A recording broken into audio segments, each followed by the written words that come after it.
ಇವತ್ತು ಬಹುಮುಖ ಪ್ರತಿಭೆ ದಿಲೀಪ್ ರಾಜ್ ಅವರನ್ನ ನಾವೆಲ್ಲರೂ ಕೂಡ ಕಳ್ಕೊಂಡಿದ್ದೀವಿ. ಕನ್ನಡದ ಖ್ಯಾತ ನಟ ದಿಲೀಪ್ ರಾಜ್ ವಿಧಿವಶ ಹೃದಯಾಘಾತದಿಂದ ನಟ ದಿಲೀಪ್ ಅವರು ಸಾವನ್ನಪ್ಪಿದ್ದಾರೆ. ಬೆಳ್ಳಿ ತೆರೆ ಜೊತೆ ಕಿರು ತೆರೆಯಲ್ಲೂ ಕೂಡ ಮಿಂಚಿ ಮರೆಯಾಗಿದ್ದಾರೆ ನಟ ದಿಲೀಪ್ ರಾಜ್.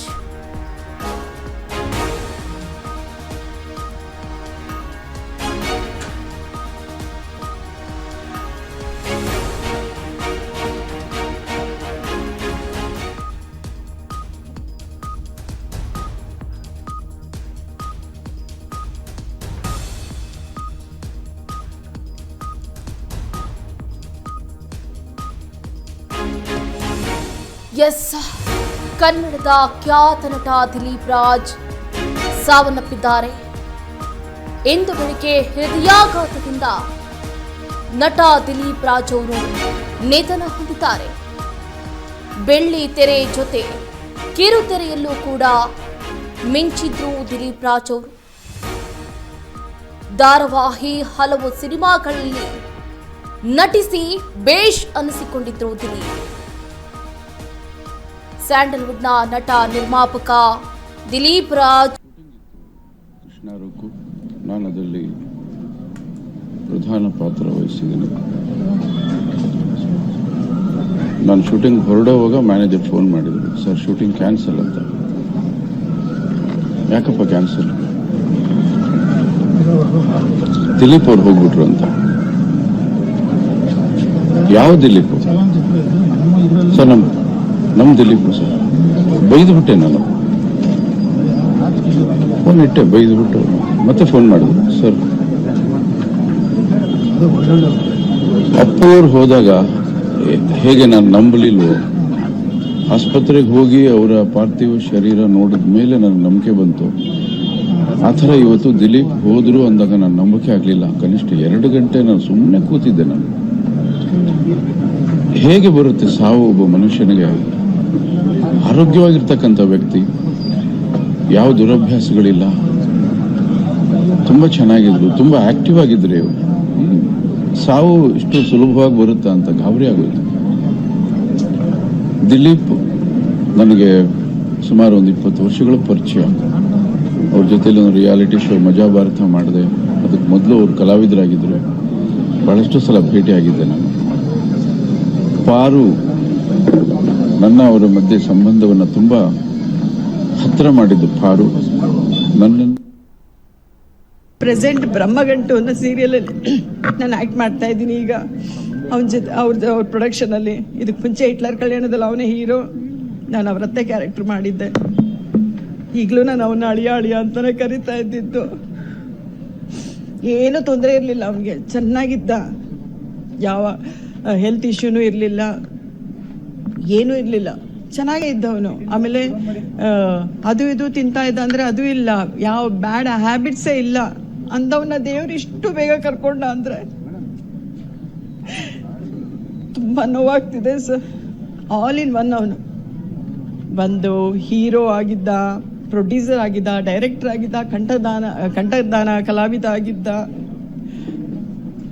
ಎಲ್ಲದರಲ್ಲೂ ಅವನು ಒಂದು ನಡೆಸ್ಕೊಂಡು ಒಂದು ದೊಡ್ಡ ಸಾಮ್ರಾಜ್ಯನ ಕಟ್ಕೊಂಡಿದ್ದ. ಒಂದು ಪ್ರೊಡಕ್ಷನ್ ಈಗ ದೊಡ್ಡ ಸಾಮ್ರಾಜ್ಯ ಕಟ್ಕೊಂಡು ಅದನ್ನ ನೋಡ್ಕೊಳ್ಳೋರು ಯಾರು ಇದ್ದಕ್ಕಿದ್ದಂಗೆ ಹಿಂಗೆ ಹೋಗ್ಬಿಟ್ರೆ ಅವನು. ಅದ್ಭುತವಾದ ಮನುಷ್ಯ. ನಾನು ದಿಲೀಪ್ ನಮ್ದೊಂದು ಚಿಕ್ಕ ತಂಡ 2000 ಕಾಲೇಜ್ ಆಗಿದ ತಕ್ಷಣ ಜೊತೆಲಿ ಬಂದವರು. ದಿಲೀಪ್ ಕೂಡ ಥಿಯೇಟ್ರಲ್ಲಿದ್ದ, ನಾನು ಕೂಡ ಒಂದು ಥಿಯೇಟ್ರಲ್ಲಿ ನಾಟಕಗಳನ್ನ ಮಾಡ್ತಿದ್ವಿ. ಸೊ ನಮ್ಮ ಇಡೀ ತಂಡದಲ್ಲಿ ದಿಲೀಪ್ ಅವರಿಗೆ ಫಸ್ಟು ಕ್ಯಾರೆಕ್ಟರ್ ಸಿಕ್ಕಿದ್ದು, ಫಸ್ಟು ಅವರು ಪಾಪ್ಯುಲರ್ ಆಗಿದ್ದು ದಿಲೀಪ್ ಅವರೇ. Wonderful dancer. ನಮಗೆಲ್ಲ ಖುಷಿ. ನಾನು, ಕಿಟ್ಟಿ, ವಿಜಿ, ಪ್ರೀತಿಗಾಗಿ ಅಂತ ಒಂದು ಸೀರಿಯಲ್ ಬರ್ತಾಯಿತ್ತು. ಅದರಲ್ಲಿ ಕಿಟ್ಟಿನೂ ದಿಲೀಪ್ ಅವರಿಬ್ಬರು ಜೊತೆಲಿ ಆ್ಯಕ್ಟ್ ಮಾಡ್ತಾಯಿದ್ರು. ನಾವೆಲ್ಲ ಸೆಟ್ಗೆ ಹೋಗ್ತಿದ್ವಿ. So from the beginning days ನಾನು ದಿಲೀಪ್ ಅವ್ರನ್ನ ನೋಡ್ಕೊಂಡು ಬಂದಿದ್ದೀನಿ, ಜೊತೆಲೇ ಬಂದಿದ್ವಿ. Very hard worker. ಇನ್ನು ಚಿಕ್ಕ ವಯಸ್ಸು, 48 ಇಯರ್ಸ್, 48 ವರ್ಷಕ್ಕೆ ನಮ್ಮೆಲ್ರಿಗೂ ಶಾಕ್ ಆಗಿದೆ. ನನಗೆ ಬೆಳಗ್ಗೆ ಕೇಳಿದ ತಕ್ಷಣ ಇದು ನಿಜಾನ ಸುಳ್ಳ ಶಾಕ್ ಆಯಿತು ನನಗೆ. ಸೊ ಅವಾಗ ಇಡೀ ಫ್ಯಾಮಿಲಿಗೆ ಮತ್ತು ಅವರ ಫ್ರೆಂಡ್ಸು ಮತ್ತು ಅವ್ರನ್ನ ಇಷ್ಟಪಡೋರಿಗೆಲ್ಲರಿಗೂ ಈ ಒಂದು ನಷ್ಟನ ಭರಿಸೋ ಶಕ್ತಿ ಕೊಡಲಿ ಅಂತ ಕೇಳಿದ್ರು. ಎಸ್ಪೆಷಲಿ ಅವ್ರ ಫ್ಯಾಮಿಲಿ, ಅವ್ರ ಮಕ್ಕಳು ಸ್ಟ್ರಾಂಗ್ ಆಗಿರಲಿ ಅಂತ ಹೇಳೋಕ್ಕೆ ಇಷ್ಟಪಡ್ತೀನಿ. ಇದಕ್ಕಿಂತ ಜಾಸ್ತಿ ಏನು ಹೇಳೋಕ್ಕಾಗಲ್ಲ. ಜೊತೇಲಿ ಬಂದವರು ನಾವೆಲ್ಲ ಸಡನ್ನಾಗಿ ಹಿಂಗಾದಾಗನೋ ಏನು ಹೇಳಬೇಕು ಗೊತ್ತಾಗಲ್ಲ. ಜೊತೆಲಿ ನಮಗೆ ಒಂದು ಶಾಕಲ್ಲಿ ಇರುತ್ತೆ ಅಷ್ಟೇ. ಅವ್ರ ಆತ್ಮಕ್ಕೆ ಶಾಂತಿ ಸಿಗುತ್ತೆ. ರೀಸೆಂಟಾಗಿ ಯಾವ್ದಾದ್ರು ಭೇಟಿಯಾಗಿದ್ರೆ? ನಾನು ಭೇಟಿ ಆದಾಗೆಲ್ಲ ಸೀನಿಯರ್ ಅಂತ ಹೇಳ್ತಿರ್ತೀನಿ. ನಮ್ಮೆಲ್ಲರಿಗಿಂತ ದಿಲೀಪ್ ಅವರೇ ನೀವೇ ಬಂದಿದ್ದು ಫಸ್ಟು, ಜೊತೆಯಲ್ಲಿ ಬಂದ್ವಿ, ಇವರ್ ಮೈ ಸೀನಿಯರ್. ಅವಾಗ ತುಂಬ ಬ್ಯುಸಿ, ಮೆಗಾ ಸೀರಿಯಲ್ ಆವಾಗ ತಾನೇ ಸ್ಟಾರ್ಟ್ ಆಗಿದ್ದು ಟೈಮು ಚಾನಲ್ಸ್ಗಳಲ್ಲಿ. ಅವಾಗ ಯಾವ ಕಡೆ ಹೋದರೂ ಕೂಡ ಎಲ್ಲರೂ ದಿಲೀಪ್ ಅವ್ರ ಮೇನ್ ಲೀಡು ಅಂತ ಹೇಳೋದು. He was so busy and so happy soul. ಆವಾಗಲೂ ಕೂಡ I was very happy man.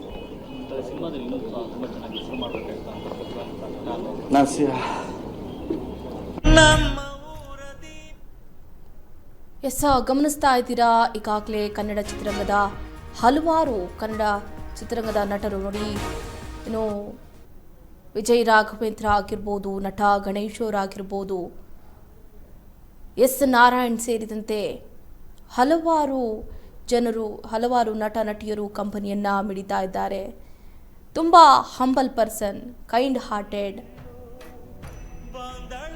ಅವರಾಯಿತು, ಅವ್ರ ಕೆಲಸ ಆಯಿತು, ಬೇರೊಬ್ಬರು ತಂಟೆಗೆ ಹೋಗ್ತಾ ಇರಲಿಲ್ಲ. ಯಾವುದೇ ರೀತಿಯಾದಂಥ ಬ್ಯಾಡ್ ಹ್ಯಾಬಿಟ್ಸ್ಗಳಿರಲಿಲ್ಲ.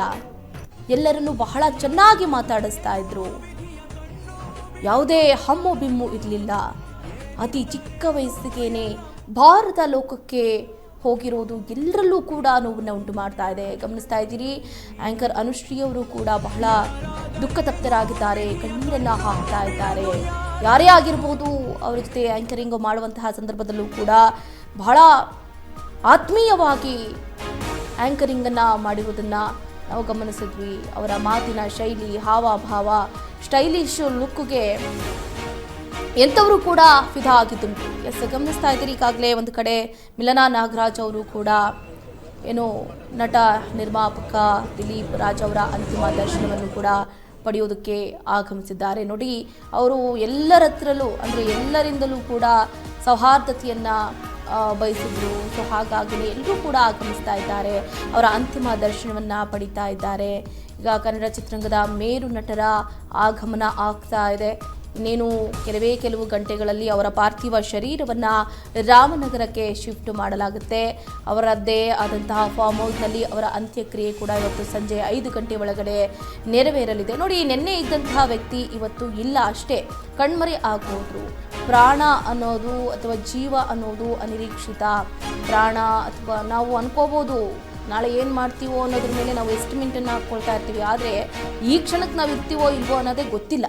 ಸೊ ಹಾಗಾಗಿ ನಾವು ಇದ್ದಷ್ಟು ದಿನ ಎಲ್ಲರ ಜೊತೆ ಬಹಳ ಆತ್ಮೀಯವಾಗಿ, ಯಾವುದೇ ರೀತಿಯಾದಂಥ ದ್ವೇಷವನ್ನು ಸಾರೋದು ಬೇಡ. ನಗನಗ್ತಾ ಒಂದೆರಡು ಮಾತಾಡಿ ಮುಗುಳ್ನಕ್ಕಿ ಮುಂದೆ ಹೋದರೆ ಮುಗದೆ ಹೋಯಿತು. ದ್ವೇಷವನ್ನು ಸಾಧಿಸೋದ್ರಿಂದ ಏನೂ ನಾವು ತಗೊಂಡು ಹೋಗೋದಿಲ್ಲ ಅನ್ನೋದಕ್ಕೆ the best example Dilip Raj ಅವರು. ಸಾಕಷ್ಟು ವರ್ಷಗಳಿಂದಲೂ ಕೂಡ ಕನ್ನಡ ಚಿತ್ರರಂಗದಲ್ಲಿ ತಮ್ಮ ನಟನೆಯ ಛಾಪನ್ನು ಬೀರಿದ್ದಾರೆ. ಕನ್ನಡ ರಂಗದಲ್ಲಿ ಈಗಾಗಲೇ ಸಾಕಷ್ಟು ಸಿನಿಮಾಗಳನ್ನು ಮಾಡೋದಲ್ಲದೆ ಸೀರಿಯಲ್ಗಳಲ್ಲೂ ಕೂಡ ನಟಿಸಿದ್ದಾರೆ, ಸೈ ಎನಿಸಿಕೊಂಡಿದ್ದಾರೆ. ಹಿಟ್ಲರ್ ಕಲ್ಯಾಣದಲ್ಲಿ ಬಹಳ ಸ್ಟ್ರಿಕ್ಟ್ ಆ್ಯಕ್ಟರ್ ಆಗಿ ಗುರುತಿಸಿಕೊಂಡಿದ್ದಾರೆ. ನಿಜ ಜೀವನದಲ್ಲೂ ಕೂಡ ಇಷ್ಟೇ ಸ್ಟ್ರಿಕ್ಟ್ ಆಗಿದ್ರು. ನೋಡಿ, ಅವರು ತಾವಾಯಿತು, ತಮ್ಮ ಕೆಲಸ ಆಯಿತು, ಅಷ್ಟು ಬಿಟ್ಟರೆ ಅನ್ವಾಂಟೆಡ್ ಥಿಂಗ್ಸ್ ಅಥವಾ ಅನ್ವಾಂಟೆಡ್ ಕೆಲಸಗಳಿಗೆ ಕೈ ಹಾಕ್ತಾನೇ ಇರಲಿಲ್ಲ. ಸೊ ಬಹಳ ಅಂದರೆ ಬಹಳ ಪ್ರಾಮಾಣಿಕ ವ್ಯಕ್ತಿಯಾಗಿದ್ರು ಅಂತ ಈಗಾಗಲೇ ಸಾಕಷ್ಟು ನಟಿಮಣಿಯರು ಕೂಡ ಹೇಳಿದ್ದನ್ನು ಗಮನಿಸಿದ್ವಿ.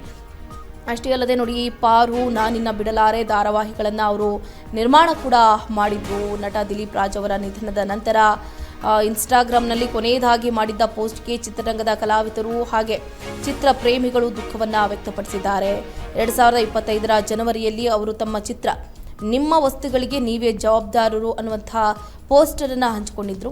ಚಿತ್ರಕ್ಕೆ ಉತ್ತಮ ವಿಮರ್ಶೆಗಳು ಕೂಡ ದೊರೆತಿದ್ರು. ಪ್ರೇಕ್ಷಕರನ್ನು ಸೆಳೆಯೋದಲ್ಲಿ ಎಲ್ಲ ಒಂದು ಕಡೆ ವಿಫಲ ಆಗಿತ್ತು. ಬಟ್ ಎಲ್ಲ ಚಿತ್ರ ಕೂಡ ಸಕ್ಸಸ್ ಆಗಬೇಕಂತ ನಿರೀಕ್ಷೆ ಇಟ್ಕೊಂಡಿದ್ರು. ಬಟ್ ಬ್ಯಾಡ್ ಲಕ್ ಏನು ಮಾಡೋದಕ್ಕಾಗೋದಿಲ್ಲ. ಒಟ್ಟಾರೆಯಾಗಿ 47 ವರ್ಷಕ್ಕೆ ಇವತ್ತು ಇಹಲೋಕವನ್ನು ದಿಲೀಪ್ ರಾಜ್ ಅವರು ತ್ಯಜಿಸಿರುವಂಥದ್ದು. ಬಾರದ ಲೋಕಕ್ಕೆ ಪಯಣವನ್ನು ಬೆಳೆಸಿದ್ದಾರೆ. ನೋಡಿ 2007ರಲ್ಲಿ ಇನ್ನು ದಿವಂಗತ ನಟ ಪುನೀತ್ ರಾಜ್ಕುಮಾರ್ ಅವರೊಂದಿಗೆ ಅಭಿನಯಿಸಿದಂತಹ ಮಿಲನ ಚಿತ್ರದ ನಂತರ ಅವರಿಗೆ ಬಹಳಷ್ಟು ಕ್ರೇಜ್ ಹೆಚ್ಚಾಯಿತು, ಹೆಚ್ಚಿನ ಗುರುತು ಕೂಡ ಸಿಕ್ತು. ನಂತರ ದಿಲೀಪ್ ರಾಜ್ ಅವರು ಸುಮಾರು 20ಕ್ಕೂ ಹೆಚ್ಚು ಚಿತ್ರಗಳಲ್ಲಿ ನಟಿಸಿದ್ರು. ಅವರ ಇತ್ತೀಚಿನ ಚಿತ್ರವಾದ ಲವ್ ಮಾಕ್ಟೇಲ್ 3 ಬಹಳ ಗಮನವನ್ನು ಸೆಳೆದು ಹೇಳಬೇಕು ಅಂತಂದರೆ. ಇದನ್ನು ಡಾರ್ಲಿಂಗ್ ಕೃಷ್ಣ ನಿರ್ದೇಶನವನ್ನು ಮಾಡಿದ್ದು. ಈ ಚಿತ್ರ ಮಾರ್ಚ್ 16ನೇ ತಾರೀಕು ಚಿತ್ರಮಂದಿರಗಳಲ್ಲಿ ಬಿಡುಗಡೆ ಆಯಿತು. ಚಿತ್ರರಂಗದ ಜೊತೆಗೆ ಕಿರುತೆರೆಯಲ್ಲೂ ಕೂಡ ದಿಲೀಪ್ ರಾಜ್ ಅವರು ತಮ್ಮದೇ ಆದಂತಹ ಒಂದು ಸ್ಟಾರ್ಡಮನ್ನು ಕ್ರಿಯೇಟ್ ಮಾಡಿದರು. ಹಿಟ್ಲರ್ ಕಲ್ಯಾಣ ಧಾರಾವಾಹಿಯಲ್ಲಿ ಅವರ ಅಭಿನಯ ಅವರಿಗೆ ಮನೆಮಾತಾದಂತಹ ಜನಪ್ರಿಯತೆಯನ್ನು ತಂದುಕೊಟ್ಟಿತ್ತು. ಹಾಗೆ ಕನ್ನಡ ಮನೋರಂಜನಾ ಕ್ಷೇತ್ರದಲ್ಲೂ ಕೂಡ ಖ್ಯಾತ ನಟರಾಗಿ ನೆಲೆಯೂರಿದ್ರು. ಬಟ್ ಏನು ಮಾಡುವುದು, ಖ್ಯಾತಿ ಸಿಕ್ತು, ಎಲ್ಲವನ್ನ ಅನುಭವಿಸುವಂತಹ ಸಂದರ್ಭದಲ್ಲೇ ಸುಖ, ಶಾಂತಿ, ನೆಮ್ಮದಿ, ಆಸ್ತಿ, ಹಣ, ಐಶ್ವರ್ಯ, ನೆಮ್ಮದಿ, ಕುಟುಂಬದ ಸಂತೋಷವನ್ನು ಕಣ್ತುಂಬಿಕೊಳ್ಳೋದ್ರ ಜೊತೆಯಲ್ಲೇ ಈಗ ದಿಲೀಪ್ ರಾಜ್ ಅವರು ನಿಧನ ಹೊಂದಿದ್ದಾರೆ. ಸ್ಯಾಂಡಲ್ವುಡ್ನ ನಟ ದಿಲೀಪ್ ರಾಜ್ ಅವರು ಸಾವನ್ನಪ್ತಾ ಇದ್ದಂತೆ ಕನ್ನಡ ಚಿತ್ರರಂಗದ ನಟ ನಟಿಯರು ಕಂಪನಿಯನ್ನ ಮಿಣಿತಾ ಇದ್ದಾರೆ.